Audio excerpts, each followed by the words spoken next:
तुम्हारी आए, प्यारे बाबा मीठे बाबा,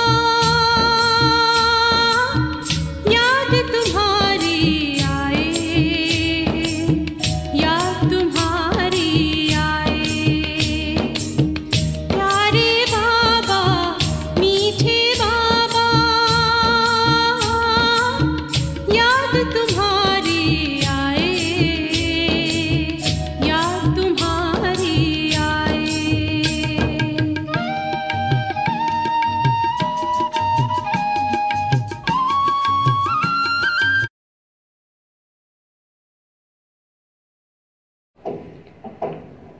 ओम शांति, ओम शांति, ओम शांति।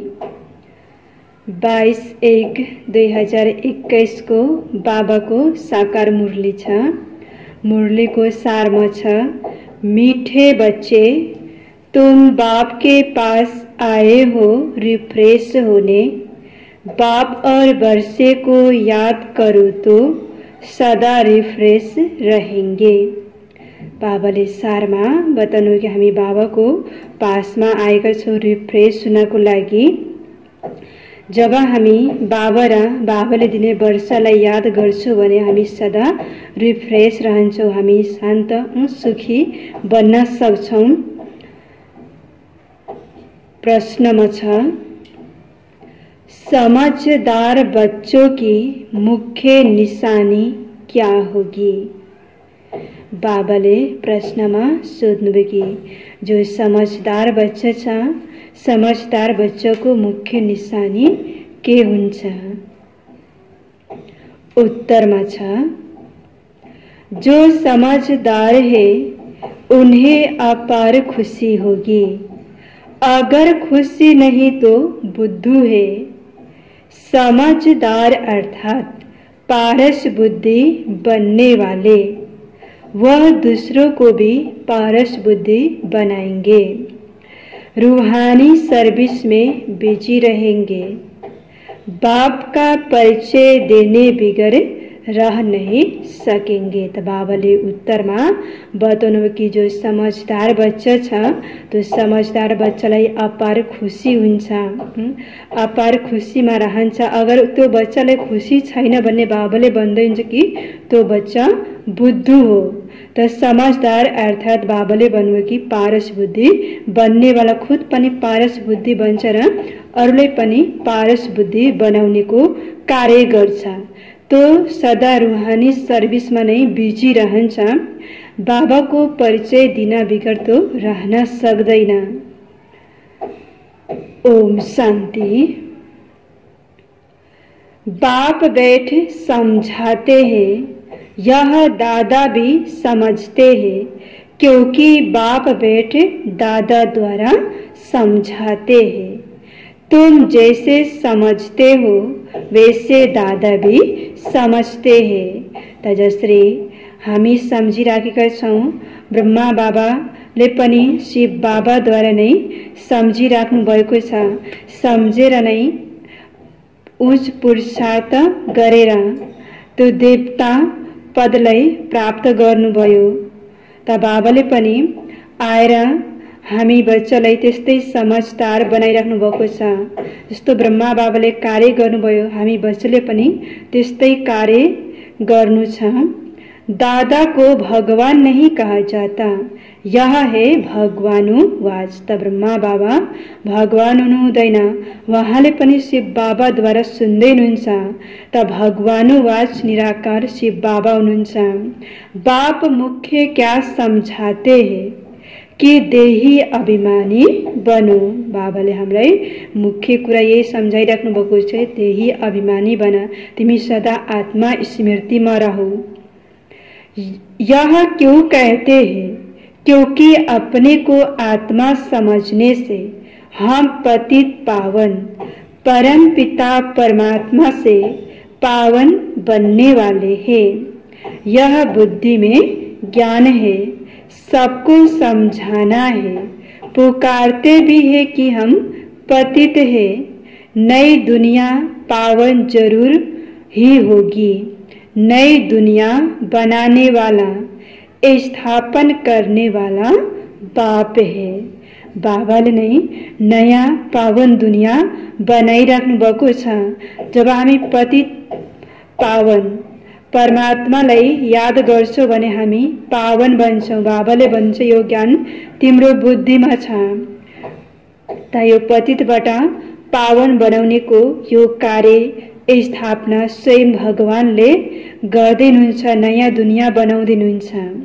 उनको ही पतित पावन बाबा कहाँ बुलाते हैं। पतित पावन साथ में उनको बाप भी कहते हैं। बाप को आत्माएं बुलाती है, शरीर नहीं बुलाएगा। हमारी आत्मा का बाप पारलौकिक है, वही पतित पावन है। यह तो अच्छी रीति याद रहना चाहिए। यह नई दुनिया है या पुरानी दुनिया है, यह समझ तो सकते हो ना। ऐसे भी बुद्धू है जो समझते हैं हमको सुख अपार है। हम तो जैसे स्वर्ग में है, परंतु यह भी समझना चाहिए कि कलयुग को कभी स्वर्ग नहीं कह सकते। त बाबाले भन्नुहुन्छ कि कई बच्चा यस्तो पनि छ, बाबु चाहिँ यति बुद्धु छ कि यो कलियुग दुनियाँमा छ, यसलाई नै उसले स्वर्ग दुनियाँमा छु भनेर सम्झिराखेको छ। तर बाबुले चाहिँ त कलियुगी पतित दुनियाँ नर्क दुनियाँ हो, यो स्वर्ग दुनियाँ यसले भन्न सकिँदैन। नाम ही है कलयुग, पुरानी पतित दुनिया अंतर है ना। मनुष्य की बुद्धि में यह भी नहीं बैठता है, बिल्कुल ही जड़ जड़ीभूत अवस्था है। त बाबाले भन्नुहुन्छ कि आज मनुष्यको बुद्धि यो कुरा, मनुष्यको बुद्धिमा यो कुरा रहन सक्दैन। बाबाले भन्नुहुन्छ कि उसको अवस्था एकदम जड़जड़ीभूत बनिसकेको छ। बच्चे नहीं पढ़ते हैं तो कहते हैं ना कि तुम तो पत्थर बुद्धि हो। बाबा भी लिखते हैं तुम्हारे गांव निवासी तो बिल्कुल पत्थर बुद्धि है, समझते नहीं है क्योंकि दूसरों को समझाते नहीं है। खुद पारस बुद्धि बनते हैं तो दूसरों को भी बनाना चाहिए, पुरुषार्थ करना चाहिए। इसमें लज्जा आदि की तो बात ही नहीं, परंतु मनुष्य की बुद्धि में आधा कल्प उल्टे अक्षर पड़े हैं तो वह भूलते नहीं है। कैसे भुलाए? भुलवाने की ताकत भी तो एक बाप के पास ही है। बाप बिगर यह ज्ञान तो कोई दे न सके। त बाबाले भन्नुहुन्छ आज मनुष्यको बुद्धिमा आधा कल्पदेखि द्वापर युगदेखि तो उल्टो कुरा उसको बुद्धिमा बसेको छ, त्यसैले त्यो भुल्न सक्दैन। त त्यो भुलाउने वाला ताकत बाबामा छ। जब बाबा आएर यो ज्ञान दिनुहुन्छ तब नै हामी त्यो उल्टो कुरालाई हामी बिर्सिन्छौँ। जब हामीलाई यो ज्ञान हुन्छ, समझ हुन्छ, गोया सब अज्ञानी ठहरे, उनका ज्ञान फिर कहाँ से आए? जब तक ज्ञान सागर बाप आकर ना सुनाए, तमो प्रधान माना ही अज्ञानी दुनिया, सतो प्रधान माना दैवी दुनिया। फर्क तो है ना, देवी देवताएं ही पुनर्जन्म लेते हैं, समय भी फिरता रहता है। तब बाबाले हुन्छ तमो प्रधान माना अज्ञान को दुनिया, सतो प्रधान माना दैविक दुनिया, जहाँ देवी देवता को राज्य थियो। त बाबाले भन्छ देवी देवता पनि पुनर्जन्म लिनु भएको छ। पुनर्जन्म लिँदा लिँदा अहिले यहाँ कलियुगको अन्तसम्म आइपुगेको छ। उहाँको आत्मा अर्को जन्म लिँदा साधारण मनुष्यको रूपमा बाबाले चाहिँ यो समय पनि फिर्दैछ। बुद्धि भी कमजोर होती जाती है, बुद्धि का योग लगाने से जो ताकत मिले वह फिर खलास हो जाती है। त बाबाले भन्नुहुन्छ जति हामी जन्म लिँदै गयो, तल झर्दै गयो, हामी तमो प्रधान बन्यो, त्यति नै बाबाले भन्नुभयो तिम्रो बुद्धि कमजोर हुँदै गएको छ। जब हामी बाबासँग योग लगाउँछौँ परम पिता परमात्मासँग, तब नै हामीलाई ताकत मिल्छ। अभी तुमको बाप समझाते हैं तो तुम कितने रिफ्रेश होते हो। तुम रिफ्रेश थे और विश्राम में थे। बाप भी लिखते हैं ना बच्चों, आकर रिफ्रेश भी हो जाओ और विश्राम भी पाओ। रिफ्रेश होने बाद तुम सतयुग में विश्रामपुरी में जाते हो, वहाँ तुमको बहुत विश्राम मिलता है। त बाबाले भन्छ जब तिमी विश्रामपुरीमा जान्छौ सतयुग दुनियाँमा, त तिमीलाई त्यहाँ विश्राम मिल्छ, सुख शान्ति सम्पत्ति सबै कुरा तिमीलाई प्राप्त हुन्छ।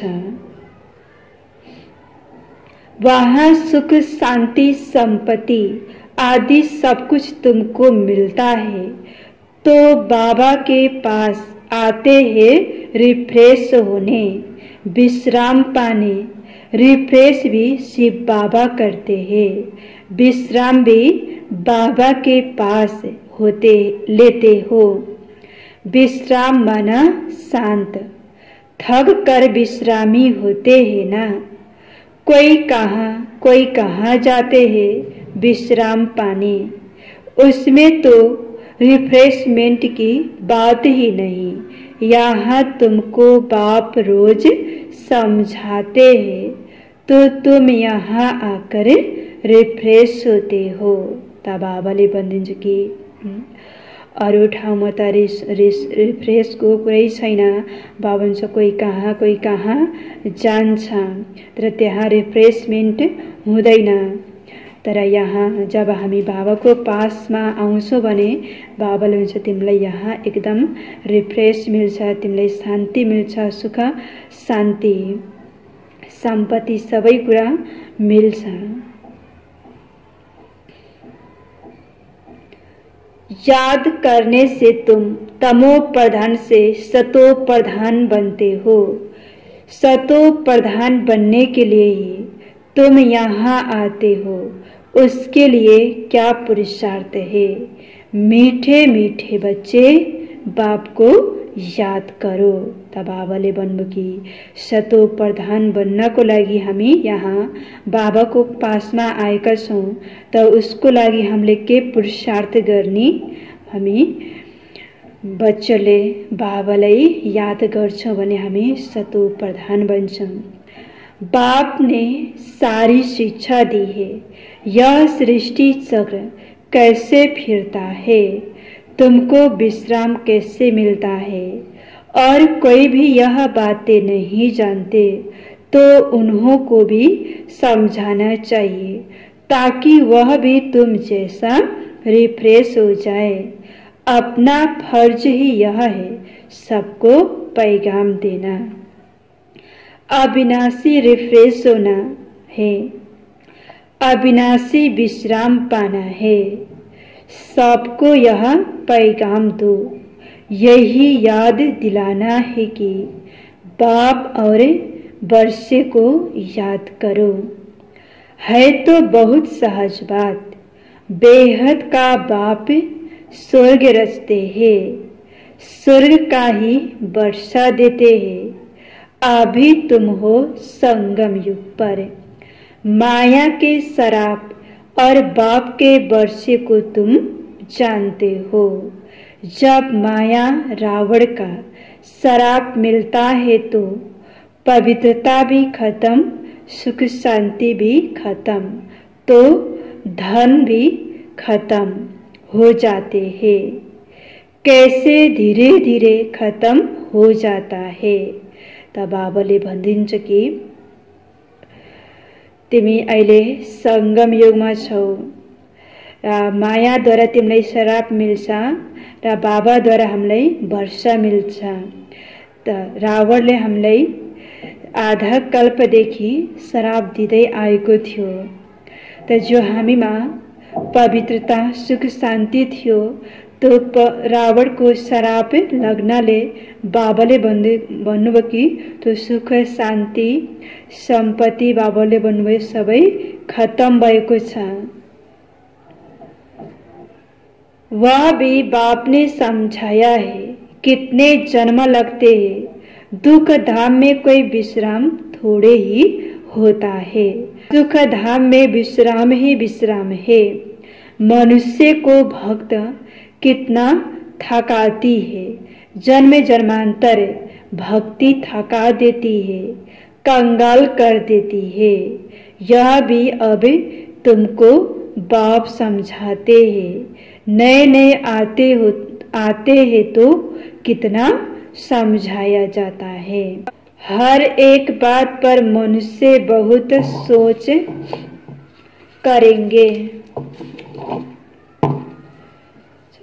करते हैं, समझते हैं कहाँ जादू ना हो।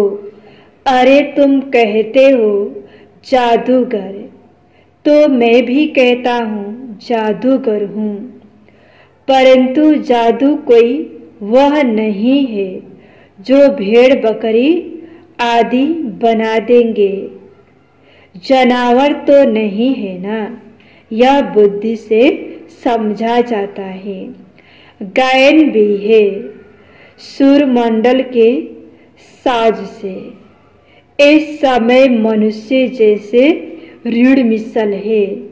यह बातें यहाँ के लिए है, सतयुग में नहीं गाते। इस समय का ही गायन है। चंडिका का कितना मेला लगता है। पूछो वह कौन थी, कहेंगे देवी। अब ऐसा नाम तो वहाँ होता नहीं। सतयुग में तो सदैव शुभ नाम होता है। श्री रामचंद्र श्री कृष्ण श्री कहा जाता है श्रेष्ठ को। सतयुगी संप्रदाय को श्रेष्ठ कहा जाता है। कलयुगी विशेष संप्रदाय को श्रेष्ठ कैसे कहेंगे। श्री माना श्रेष्ठ। अभी के मनुष्य तो श्रेष्ठ है नहीं। गायन भी है मनुष्य से देवता, फिर देवता से मनुष्य बनते हैं, 5 विकारों में जाते हैं।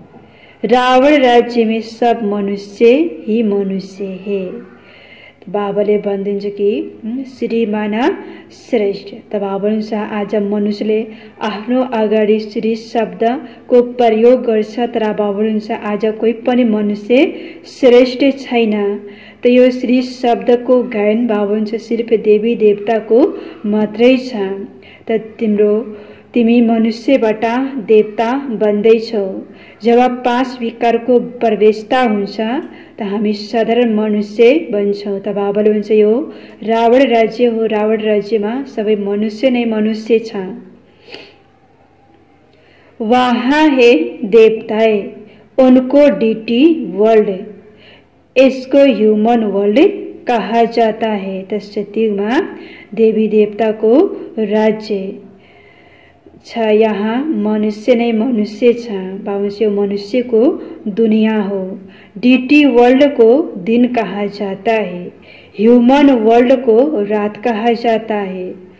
दिन सोझरे को कहा जाता है, रात अज्ञान अंधियारे को कहा जाता है।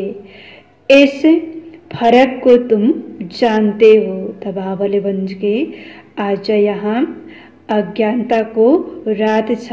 बाबाले भन्छ कि हरेक मनुष्य दुखी अशांति छ। तुम समझते हो हम पहले कुछ भी नहीं जानते थे, अभी सब बातें बुद्धि में है। ऋषि मुनियों से पूछते हैं, रचता और रचना के आदि मध्य अंत को जानते हो, तो वह भी नेति नेति कर गए। हम नहीं जानते, अभी तुम समझते हो।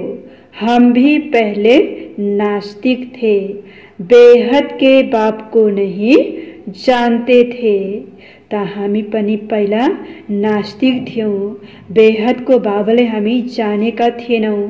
त जब बाबा आउनुभयो, आफ्नो परिचय दिनुभयो, त हामी अहिले आस्तिक बनेका छौँ। वह है असुल अविनाशी बाबा, आत्माओं का बाबा। तुम बच्चे जानते हो, हम उस बेहद के बाप के बने हैं जो कभी जलते नहीं है। यहाँ तो सब जलते हैं, रावण को भी जलाते हैं। शरीर है ना, त बाबा अविनाशी हुनुहुन्छ। बाबा कहिले पनि जल्नु हुँदैन। यो आगोले पानीले केही पनि गर्न सक्दैन, कि अविनाशी हुनुहुन्छ। त बाबाले हुन्छ रावणले त हर वर्ष जलाउँछ, किनकि रावणको आफ्नो शरीर छ। फिर भी आत्मा को तो कभी कोई जला नहीं सकते। तो बच्चों को बाप यह गुप्त ज्ञान सुनाते हैं जो बाप के पास ही है। यह आत्मा में गुप्त ज्ञान है, आत्मा भी गुप्त है। आत्मा इस मुख द्वारा बोलती है, इसलिए बाप कहते हैं बच्चे देहा अभिमान मत बनो, आत्म अभिमानी बनो, नहीं तो जैसे उल्टे बन जाते हो, अपने को आत्मा भूल जाते हो। ड्रामा के राज को भी अच्छी रीति समझना है। ड्रामा में जो नूद है वह हुबहू रिपीट होता है, यह किसको पता नहीं है। ड्रामा अनुसार सेकंड बाय सेकंड कैसे चलता रहता है, यह भी नॉलेज बुद्धि में है।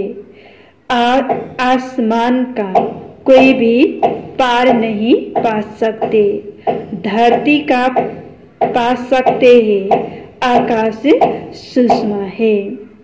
त बाबाले भन्नुहुन्छ कि यो ड्रामा अनुसार बाबाले हुन्छ सेकेन्ड बाई सेकेन्ड यो चलिराखेको छ, यो ज्ञान तिम्रो बुद्धिमा छ। बाबा हुन्छ आसमानलाई सबैले पार गर्न समझ, तर यो धरतीलाई सबैले पाउन सक्छ, किनकि यो स्थूल दुनिया हो। कई चीजों का पार नहीं पा सकते, जबकि कहते भी आकाश ही आकाश है, पाताल ही पाताल है। शास्त्रों में सुना है ना, तो उसमें भी जाकर देखते हैं, तो ऊपर में भी जाकर देखते हैं, वहाँ भी दुनिया बसाने की कोशिश करते हैं। तर मनुष्यले पत्याउँदैन कि यसको माथि पनि दुनिया छ भनेर, त्यो नपत्याएर त्यो माथि पनि गएर हेर्छ, त्यो त्यहाँ पनि आकाशमा पनि दुनिया बसाउन खोज्छ। तर बाबा छ त्यहाँ त अरू कुनै दुनिया नै छैन, आकाश नै आकाश छ। दुनिया बसाई तो बहुत है ना, भारत में सिर्फ एक ही देवी देवता धर्म था और खंड आदि नहीं था, फिर कितना बसाया है।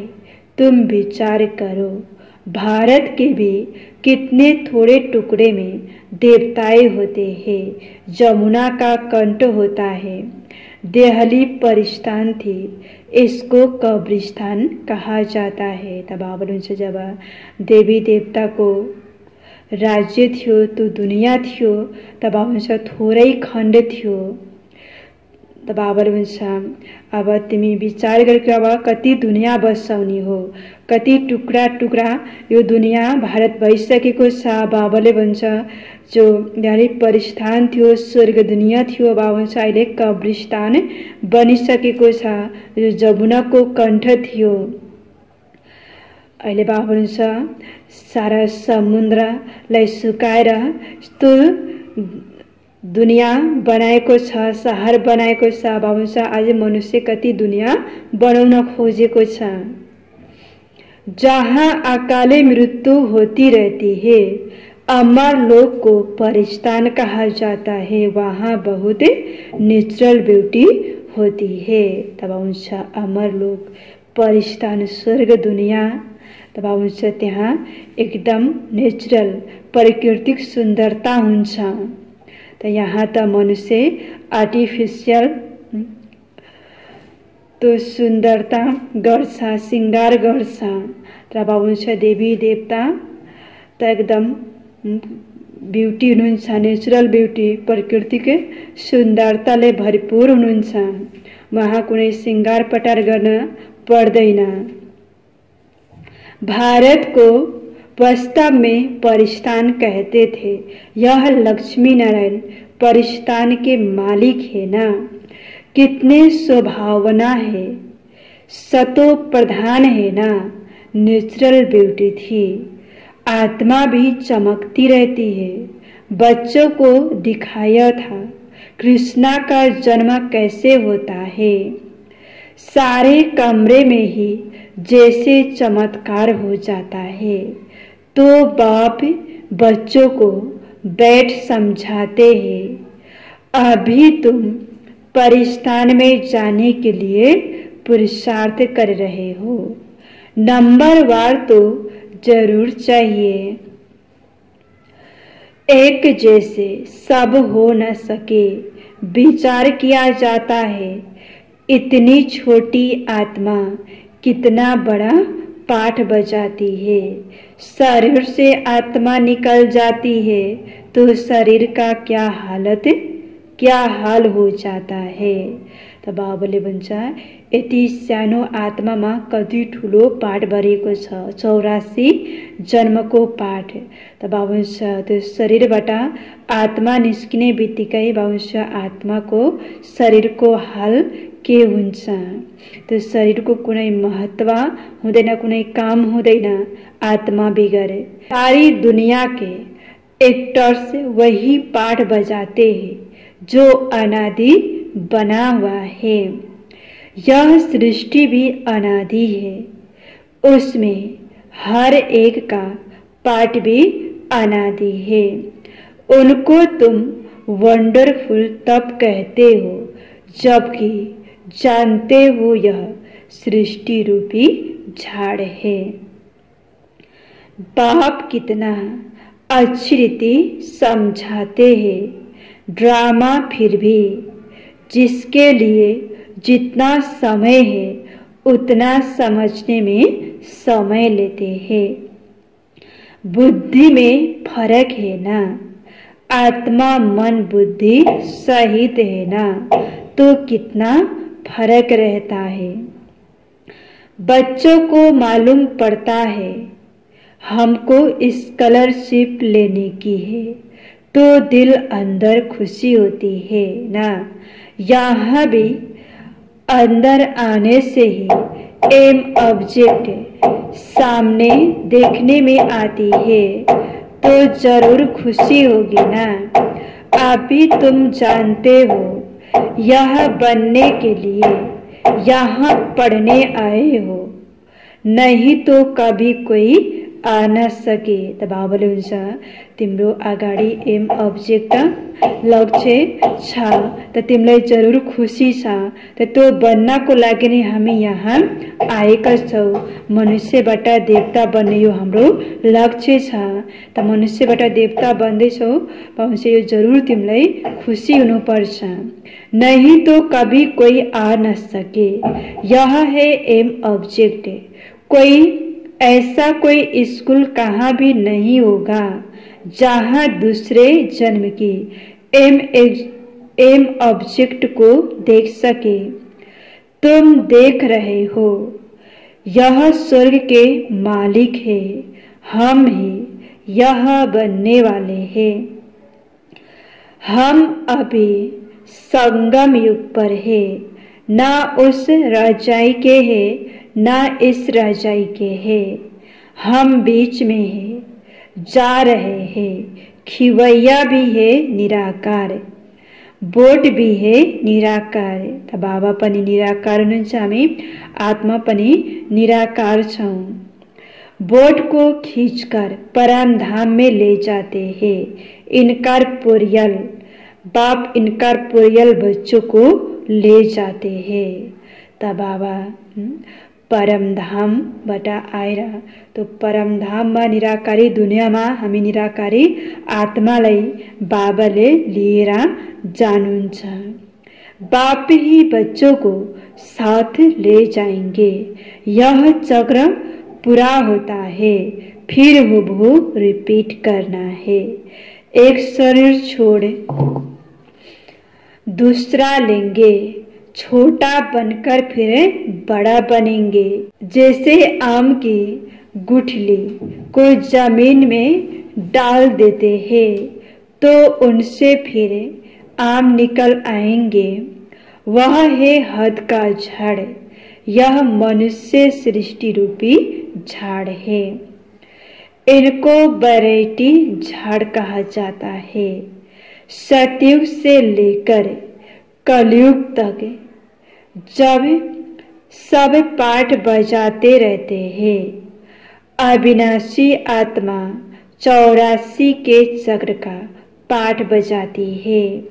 लक्ष्मी नारायण थे जो अब नहीं है, चक्र लगाए अब फिर यह बनते हैं। कहेंगे पहले यह लक्ष्मी नारायण थे, फिर उन्हों का यह है लास्ट जन्म ब्रह्मा सरस्वती। अभी सबको वापिस जरूर जाना है। स्वर्ग में तो इतने आदमी थे नहीं, न इस्लामी न बौद्धी, कोई भी धर्म वाले एक्टर्स नहीं थे सिवाय देवी देवताओं के। यह समझ भी कोई में नहीं है। समझदार को टाइटल मिलना चाहिए ना। जितना जो पढ़ता है नंबरवार पुरुषार्थ से पद पाता है। तो तुम बच्चों को यहाँ आने से ही यह एम ऑब्जेक्ट देख खुशी होनी चाहिए। खुशी का तो पारावार नहीं, पाठशाला व स्कूल हो तो ऐसा है कितनी गुप्त परंतु जबरदस्त पाठशाला है। जितनी बड़ी पढ़ाई उतना बड़ा कॉलेज, वहाँ सब फैसिलिटीज मिलती है। आत्मा को पढ़ना है ना, पढ़ना है फिर चाहे सोने के तख्त पर चाहे लकड़ी के तख्त पर चढ़े। बच्चों को कितनी खुशी होनी चाहिए। त बाबाले भन्नुहुन्छ कि जस्तो यो पढाइ छ त्यही अनुसारको बाबा छ कलेज, त्यही अनुसारको फेसिलिटिज छ। बाबा छ सतयुगमा सबै प्रकारको व्यवस्था हुन्छ। जस्तो हामी पढ्छौँ त्यस्तै बाबा छ त्यही अनुसारको सतयुगमा गएर तिमीलाई राज्य भाग्य मिल्छ, त्यही अनुसारको तख्त मिल्छ। क्योंकि शिव भगवान वाच है ना, पहले नंबर में है यह विश्व का प्रिंस। बच्चों को अब पता पड़ा है, कल्प कल्प बाप ही आकर अपना परिचय देते हैं। मैं इनमें प्रवेश कर तुम बच्चों को पढ़ा रहा हूँ। देवताओं में यह ज्ञान थोड़े ही होगा। ज्ञान से देवता बन गए, फिर पढ़ाई की दरकार नहीं। त बाबाले भन्नुहुन्छ कि देवी देवतामा यो ज्ञान हुँदैन, किनकि उहाँ त सम्पूर्ण रूपमा देवी देवता बनिसक्नु भएको छ। त्यसैले यो पढाइको दरकार हुँदैन। इसमें बड़ी विशाल बुद्धि चाहिए समझने की। अच्छा, मीठे मीठे सिखिलाते बच्चों प्रति माता पिता बाप दादा का याद प्यार और गुड मॉर्निंग। रूहानी बाप की रूहानी बच्चों को नमस्ते। रूहानी बच्चों की रूहानी बाप को याद प्यार गुड मॉर्निंग, नमस्ते नमस्ते। धारणा को लागि मुख्य सारमा छ। पहिला नंबर है, इस पतित दुनिया का बुद्धि से संन्यास करे। पुरानी देह और देह के संबंधियों को इस पतित दुनिया का बुद्धि से संन्यास करे। पुरानी देह और देह के संबंधियों को भूल अपनी बुद्धि बाप और स्वर्ग तरफ लगानी है। अपनी बुद्धि बाप और स्वर्ग तरफ लगानी है। दूसरा नंबर में छ, अविनाशी विश्राम का अनुभव करने के लिए। अविनाशी विश्राम का अनुभव करने के लिए बाप और वर्षे की स्मृति में रहना है। बाप और वर्षे की स्मृति में रहना है। सबको बाप का पैगाम दे रिफ्रेश करना है। सबको बाप का पैगाम दे रिफ्रेश करना है। रूहानी सर्विस में लज्जा नहीं करनी है। रूहानी सर्विस में लज्जा नहीं करनी है। तो बाबाले धारणामा बताउनु कि यो पतित दुनियाबाट हामी बुद्धिबाट नै सन्यास गर्नु छ। यो पुरानो देह र देहको सम्बन्धलाई भुलेर हामी आफ्नो बुद्धि योग एक परमात्मा बाबामा लगाउनु छ र स्वर्ग दुनियाँमा लगाउनु छ। बुद्धिबाट नै यो पुरानो दुनियाँको सन्यास गर्नु छ। र बाबा हुन्छ विश्रामको अनुभव गर्नको लागि हामी बाबा र बाबाले दिने वर्षालाई जब हामी स्मृतिमा राख्छौँ, त्यो स्मृतिमा रहन्छौँ भने बाबा हुन्छ तिमीलाई त्यो अविनाशी विश्रामको अनुभव हुन्छ। त्यो अनुभव गर्न सक्छौँ र सबैले हामीले बाबाको परिचय पैगाम दिएर हरेक आत्मालाई रिफ्रेश गर्नु छ। बाबा हुन्छ यो रूहानी सर्भिसमा तिमीलाई लज्जा नहुँदैन। आजको वरदानमा छ, सदा बाप के सम्मुख रह खुशी का अनुभव करने वाले। सदा बाप के सम्मुख रह खुशी का अनुभव करने वाले अथक और आलस्य रहित भवा। अथक और आलस्य रहित भवा। सदा बाप के सम्मुख रह खुशी का अनुभव करने वाले अथक और आलस्य रहित भवा। जब हामी सदा परमात्मा बाबाको सम्मुख रहेर हामी खुसीको अनुभव गर्छौँ भने भन्छ सदा तिमी अथक र आलस्य रहित हुन सक्छौ। तिमीलाई कुनै आलस्य आउँदैन, अलबेलापन। तिमी सदा अथक रहन्छौ। विस्तारमा छ, कोई भी प्रकार के संस्कार या स्वभाव को, कोई भी प्रकार के संस्कार व स्वभाव को परिवर्तन करने में दिल शिकस्त होना या अलबेलापन आना भी थकना है। परिवर्तन करने में दिल शिकस्त होना या अलबेलापन आना भी थकना है। इससे अथक बनो। अथक का अर्थ है जिसमें आलस्य न हो। अथक का अर्थ है जिसमें आलस्य न हो। जो बच्चे ऐसे आलस्य रहित हैं। जो बच्चे ऐसे आलस्य रहित हैं वो सदा सम्मुख, वो सदा बाप के सम्मुख रहते और खुशी का अनुभव करते हैं। वो सदा बाप के सम्मुख रहते और खुशी का अनुभव करते हैं। उनके मन में कभी दुख की लहर नहीं आ सकती। उनके मन में कभी दुख की लहर नहीं आ सकती। इसलिए सदा सम्मुख रहो और खुशी का अनुभव करो। इसलिए सदा सम्मुख रहो और खुशी का अनुभव करो। तो बाबाले वरदान को विस्तार में बताउनु कि कुनै पनि प्रकार को संस्कार या स्वभावलाई परिवर्तन गर्नमा बाबुन्सा दिल सिकस्त या आलस्य आउन हुँदैन। अगर हामीमा दिल सिकस्त र आलस्य पनि भने बाबुन्सा तो थक्नु हो, अथाक बन्न हामीले दिँदैन।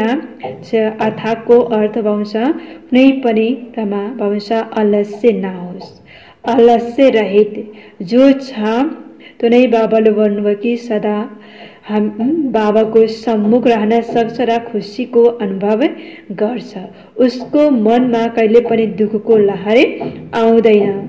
तो सदा नै बाबाको सम्मुख रहन्छ र खुसीको अनुभव गरिराखेको हुन्छ।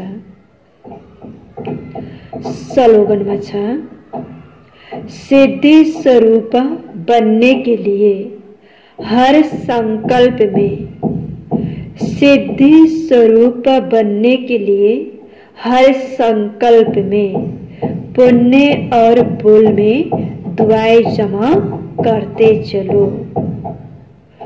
पुण्य और बोल में दुआएं जमा करते चलो।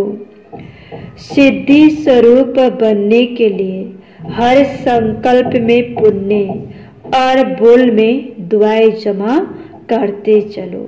सिद्धि स्वरूप बन्नको लागि बाबाले भन्नुभयो कि हर संकल्पमा पुण्य र बोलमा दुआ जमा गर्दै जाऊ, तब नै तिमी सिद्धि स्वरूप बन्न सक्छौ।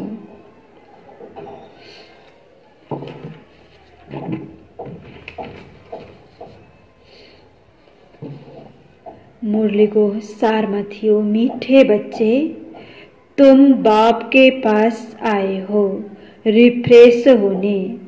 बाप और बरसे को याद करो तो सदा रिफ्रेश रहेंगे। प्रश्न उत्तर में थियो, समझदार बच्चों की मुख्य निशानी क्या होगी? उत्तर में थियो, जो समझदार है उन्हें अपार खुशी होगी। अगर खुशी नहीं तो बुद्धू है। समझदार अर्थात पारस बुद्धि बनने वाले, वह दूसरों को भी पारस बुद्धि बनाएंगे। रूहानी सर्विस में बिजी रहेंगे। बाप का परिचय देने बिगर रह नहीं सकेंगे। ओम शांति।